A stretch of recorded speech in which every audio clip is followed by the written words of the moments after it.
National Weather Service in State College, Pennsylvania has issued a severe thunderstorm warning for northeastern Bedford County in south central Pennsylvania until 5:45 p.m. At 4:59 p.m., a severe thunderstorm was located over Bedford, moving east at 20 miles per hour. Hazard, 60 miles per hour wind gusts and nickel-size hail.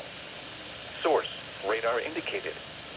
Impact, expect damage to roofs, siding, and trees.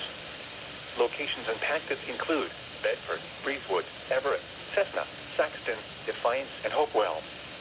This includes the following interstates: Interstate 70 near mile marker 147.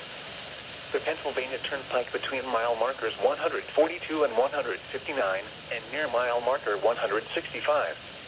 Interstate 99 from mile marker 0 to 1. For your protection, move to an interior room on the lowest floor of a building. Repeating, a severe thunderstorm warning has been issued until 5:45 p.m. for the following county: Bedford, Pennsylvania.